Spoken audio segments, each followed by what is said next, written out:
After hearing this, you're going to pause before you fall asleep tonight. Some people say they felt a chill for no reason. Nothing happened. But their heart reacted first.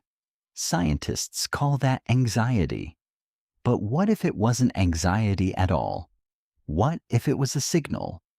What if, right now, a future version of you is desperately trying to tell you something? In 2011, a team of neuroscientists published a strange finding. Right before people were shown a random image, their brains had already started reacting. Before the image even appeared, researchers called it presentiment, the sensation of feeling the future. Most scientists dismissed it, a statistical fluke, just noise in the data. But then something strange happened. The same experiment was repeated 10 times, 20 times, and the result kept showing up. The brain, in some faint way, was reacting to something that hadn't happened yet. Let's pause here and make this a little more personal. You've probably had a moment like this. A road you didn't want to take for no reason at all. A sudden urge to call someone with no explanation. A feeling that something was wrong, even though nothing had happened yet. People call it a gut feeling. And most of the time, we ignore it. But there's a quiet hypothesis circulating among psychologists that our brains don't experience time as a straight line the way we assume. The brain is a prediction machine. Every single moment, it's running a simulation of what's about to happen. And here's where everything shifts. What if that simulation isn't just a prediction? What if it carries real information?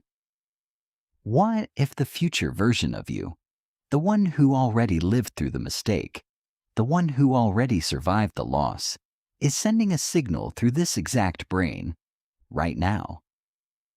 At this point, a lot of people would write this off as mysticism. But here's the part almost no one talks about. Clinical psychologists who study trauma have found a strange pattern. A significant number of people who experience a major loss or accident report something unsettling. Weeks, sometimes months before it happened, they felt an unexplainable dread, fear with no source, tears with no reason, a sudden urge to avoid a specific person or place. Afterward, they say the same thing. I should have known. But here's the question that follows. Did they really not know? Or did they know and simply never learned how to listen? This is where the video takes a full turn. This was never really about time travel. This is about how often we ignore the sound of our own voice.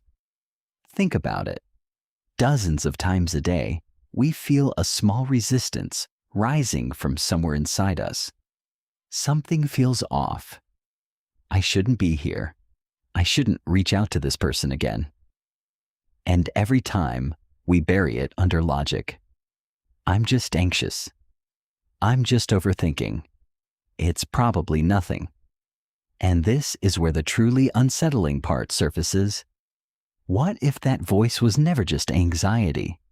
What if it comes from the wisest version of you that already exists inside you? The one who already walked this exact road. Ancient philosophers understood this differently. The Stoics asked themselves a question every single night. Did today's choices make my future self proud or ashamed of me? They treated their future self almost like a separate person, watching them in real time. But this may not have been just a metaphor. Modern neuroscience reveals something remarkable. Our brains process our present self and our future self as two different people. In fMRI studies, when people are asked to imagine themselves 10 years from now, the brain activates the same regions it uses when thinking about a complete stranger. In other words, inside your own brain, your future self is, quite literally, someone else. But that wasn't even the worst part. This is the exact point where many psychologists identify one of the deepest roots of human unhappiness.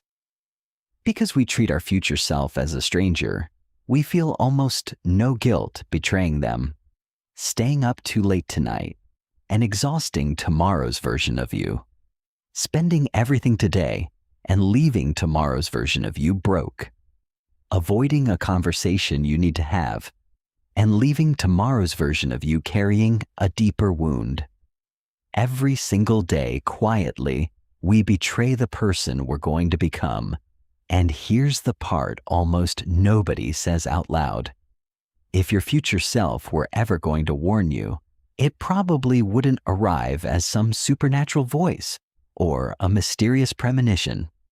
It would arrive in the simplest form imaginable: hesitation, guilt. That quiet feeling that you already know you'll regret this. And every single time, we override it. Here's where it gets genuinely strange. What if the reverse is also true?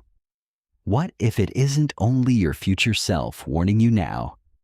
What if the you sitting here today has already, quietly, reached backward, sending a signal to a past version of yourself, telling them to survive, telling them to hold on, the reason you made it through your darkest period, the small, unexplainable flickers of hope that kept you going when nothing made sense?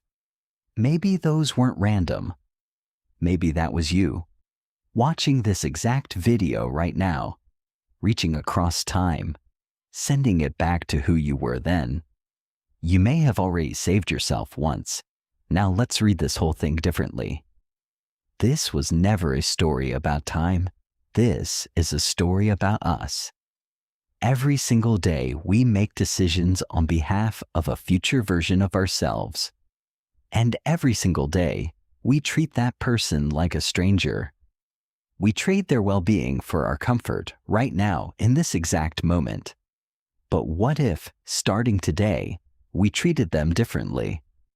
What if every night we asked ourselves one simple question? 10 years from now, will I look back on this choice and thank myself or resent myself? This isn't a self-help platitude. This might be the oldest, most honest warning system we've ever had, and we've spent our whole lives learning how to ignore it. So tonight, if a heaviness comes over you for no reason at all, if you feel a quiet resistance you can't quite explain, don't dismiss it as anxiety so quickly. It might be the last sentence your future self has left to send you, and it probably ends the same way every time. Please, listen to me this time.